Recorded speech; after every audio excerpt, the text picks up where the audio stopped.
distressed, the financially destitute, the inquisitive, and those who are engaged in the cultivation of knowledge. But there are others who are still lower, and these are divided into three. He who worships himself as one with the Supreme Lord, he who concocts some form of the Supreme Lord and worships that, and three, he who accepts the universal form, the Vishwarupa of the Supreme Personality of Godhead, and worships that. Out of the above three, the lowest, those who worship themselves as the Supreme Lord, thinking themselves to be monists, are most predominant. Such people think themselves to be the Supreme Lord, and in this mentality they worship themselves. This is also the type of God worship, for they can understand that they are not the material body, but they are actually spiritual soul. At least such a sense is prominent. Generally, the impersonalists worship the Supreme Lord in this way. The second class includes the worshippers of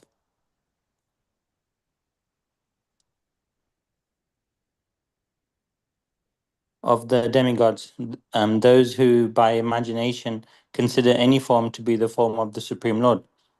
And the third class includes those who cannot conceive of anything beyond the manifestation of this material universe. They consider the universe to be supreme organism or entity and worship that. The universe is also a form of the Lord.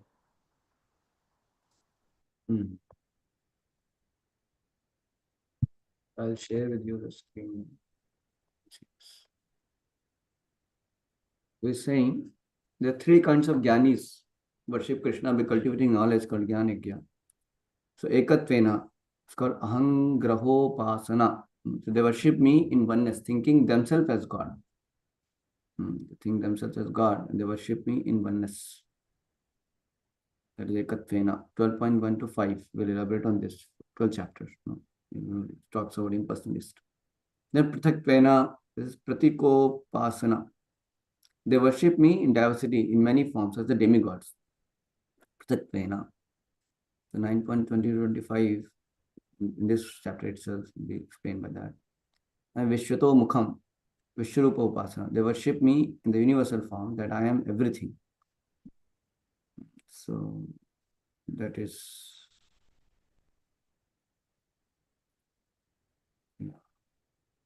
that I am everything. So that is 9.16 to 19, and chapter 11 also will have that Vishwato Mukham, Vishwarupa.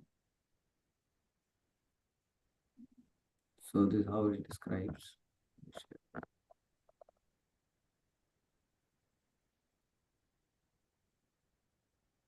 He says, in his purport, Srila Prabhupada mentions three levels of Krishna worshippers: the Mahatmas, the Sukritinas. No, not this. You're correct. Yeah. Sukritinas, that is mentioned in 7th section. Three kinds of Jnanis who worship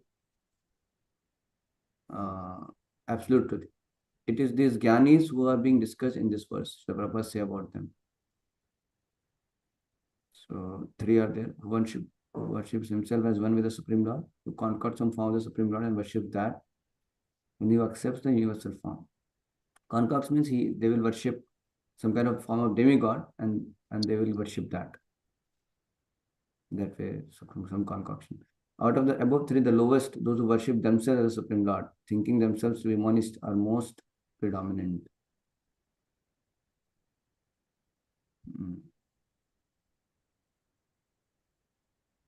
So the first one, those who worship themselves as Supreme Lord, thinking themselves to be monist, the most common. The second class includes the worship of the demigods, those who, by imagination consider any form to be the form of the Supreme Lord. And the third class includes those who cannot conceive of anything beyond the manifestation of this material universe. They consider the universe to be the supreme organism or entity and worship that. So all of them, they have a conception of the Supreme Lord in different way.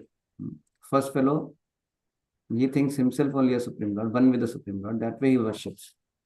Second fellow, he concocts some form of the Lord, and he worships that. He may take some kind of demigod as his object of worship, and he thinks that only as a supreme form, or that's how he worships that form. and the Supreme Lord.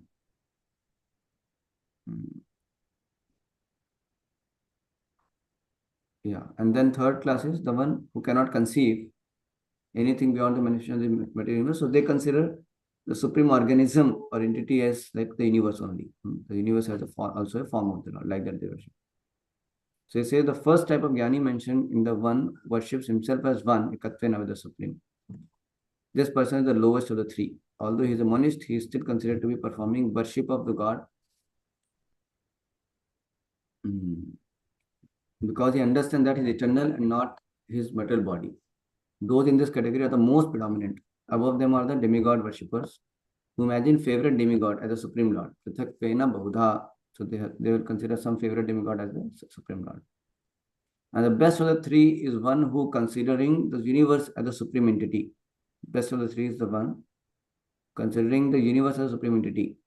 Conceives of the Lord's universal form within the manifest universe, Vishwata Mukham, and worships that.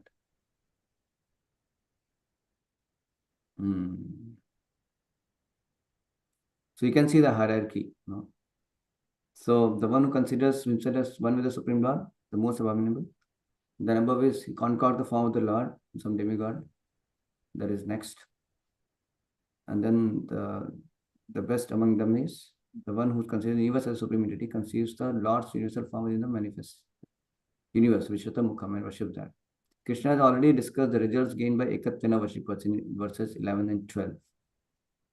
Ekatvena worshipper. In the next 4 verses, he will explain how to recognize and worship him in his universal form.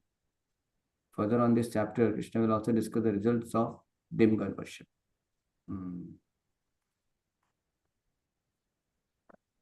So,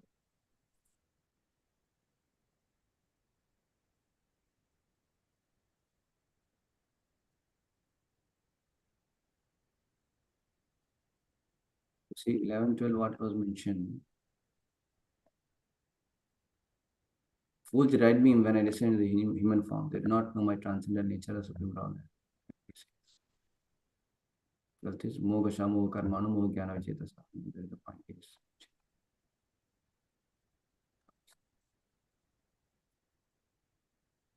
Saying that so Ekatvena worshipper in verses, I will discuss the results gained by Ekatvena worshipper in verses 11 and 12. Basically, they are impersonalist. They consider Krishna to be honored.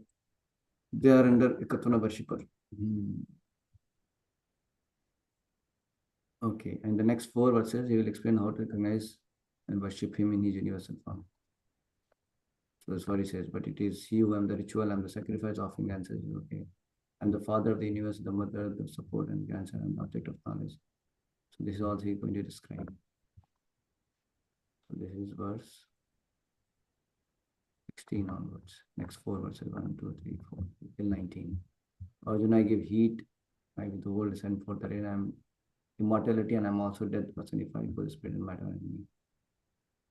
So Krishna explaining in these verses how to see him within the objects of this world. Srila Prabhupada summarizes this point in his purport. Since Krishna is both matter and spirit, the presenting universal form comprising all material manifestation is also Krishna.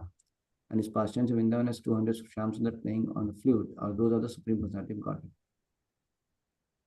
Next Krishna describes the one who worships the demigods as if they were the Supreme and does not directly worship their source and empowering agent, the Supreme Lord. And then he talks about demigod worship.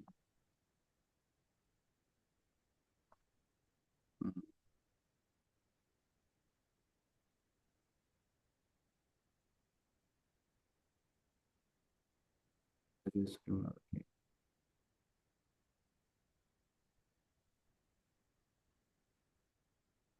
So different kinds of worshippers.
You see this?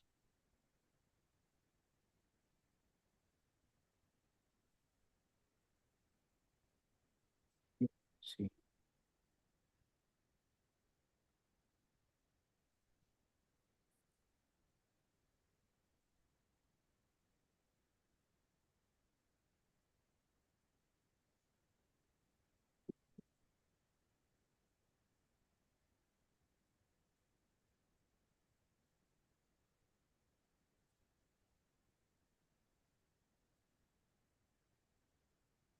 So here he says, Ananya Bhaktas are the highest, and Sakam Bhaktas who approach the Lord with motives.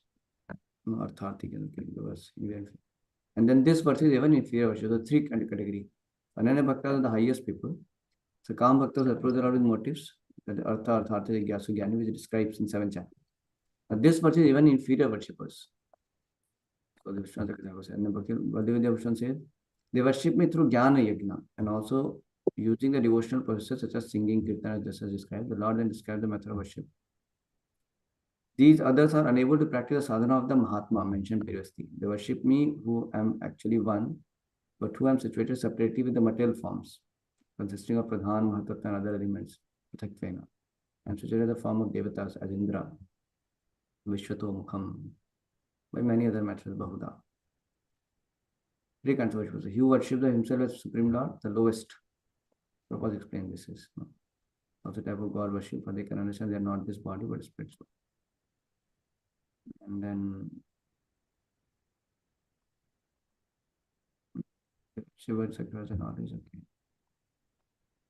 They worship solely by process of knowledge in which they identify themselves as God. It's called Jnani again.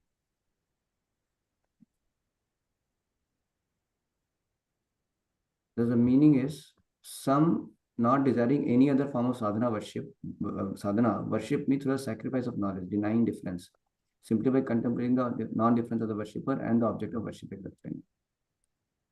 These are the best of the three types.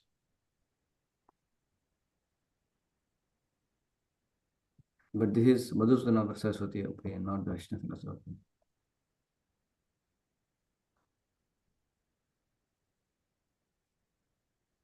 This worship in which one thinks I am Gopala is called Ahamguropasana. He would conquer the sum form of the Supreme Lord and worship that. Second class includes the worship of the demigod, those who by imagination consider any form to be the form of the Supreme Lord. So inferior to this type are others also, thinking of difference between worshipper and object of worship. Worship me through sacrifice of knowledge in different external forms, devatas, representing the Lord according to Shruti statements such as. Okay.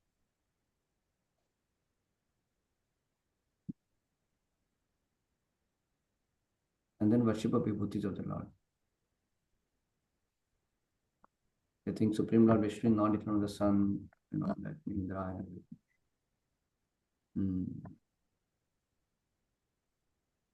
And then third class include those who cannot conceive anything beyond the imagination of the universe. Okay.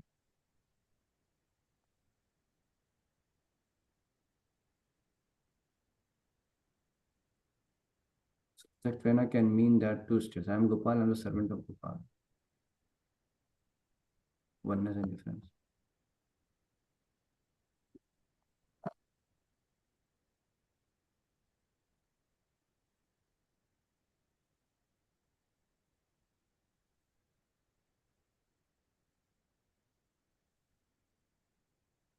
I find it more technical.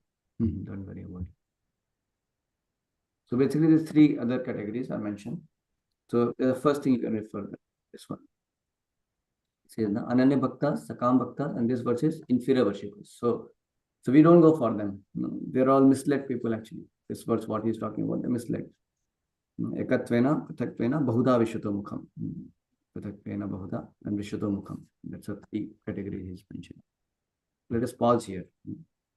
Hare Krishna. Srila Prabhupada ki jai.